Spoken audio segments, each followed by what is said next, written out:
రత్నాకర్ గారు, ఇక్కడ మీ బలం కన్నా ఎదుటి వాళ్ళ బలహీనత మీద ఎక్కువ ఆధారపడి మీరు ముందుకు వెళ్తున్నారని అనుమానం కూడా చాలా మంది ఉంది. ఎందుకంటే అక్కడ కూటమి కట్టే నేపథ్యంలో అక్కడ సీట్లకు సంబంధించి ఓట్ ట్రాన్స్ఫర్కి సంబంధించి, అంతేకాకుండా కూటమి అది సక్సెస్ అవ్వకూడదని కొద్ది రోజులు, సక్సెస్ అయిన తర్వాత వాళ్ళలో ఉండే లుకలుకల్ని ఎక్కువ ఎక్స్పోజ్ చేయడం ద్వారా లాభం పొందాలనే ప్రయత్నము మీరు చేసినట్టుగా సోషల్ మీడియాలో ఒక ఎక్స్పోజర్ ఉంది. మీరు ఏమంటారు? సోషల్ మీడియా అయినా సైన్స్ మీడియా అయినా చెప్పేది ఒకటే.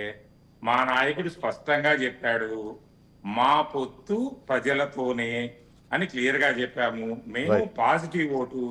జగన్మోహన్ రెడ్డి గారి 5 ఏళ్లు చేసిన భారతదేశంలో ఎక్కడా లేని విధంగా శాచురేషన్ మోడల్లో చేసిన సంక్షేమ పథకాలతో పాటు ఆయన రాజకీయ చతురతతో ఎక్కడైనా ఎమ్మెల్యేల మీద కొంత, అది ఏ రకంగా ఈ 3 పార్టీల పొత్తులు కలవడం కారణంగా అయితేనేముంది, కుల సమీకరణలు అయితే ఏముంది, కొంత అసమ్మతి మీద మార్పులు చేర్పులు చేసుకుంటూ గెలుపు దిశగా మేము ప్రయాణం చేస్తున్నాము.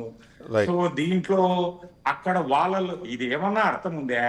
వాళ్ళల్లో వీక్నెస్ ను మేం చేసుకోవాల్సి వస్తుంది. వాళ్ళు చూసుకున్నారు. ఎవరైనా చెప్పి మీరు చెప్పే పేర్లు ఎవరైనా సీట్లుంటే వాళ్ళ చేతగానితనం వల్ల వాళ్ళు చేసుకోలేకపోయినారు అనుకుంటాం, కానీ వాళ్ళు వచ్చి మాకు ఓట్లు ఇస్తామంటే వద్దంటారా ఎవరైనా కూడా?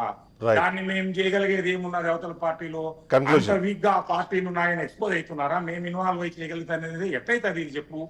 కాదు, జగన్మోహన్ రెడ్డి మొట్టమొదటి నుంచి ఒకటే చెప్పేది ఏంటంటే, ప్రజలు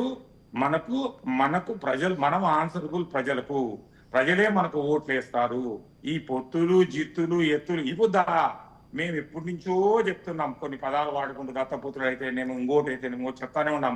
అందరి కలిసి వస్తారు, సింహం సింగిల్ గానే వస్తానని ఆయన చెప్పిన మాటల్లోనే అందరు ప్రజలైన ప్రకారం చెప్తున్నాం. మేము ఇప్పుడు కాదు కదా, 2 ఏళ్ల నుంచి ఇదే మాట చెప్తున్నాం. వీళ్ళందరూ కలిసి వస్తారని మాకు తెలుసు. మా పొత్తు ప్రజలతోనే.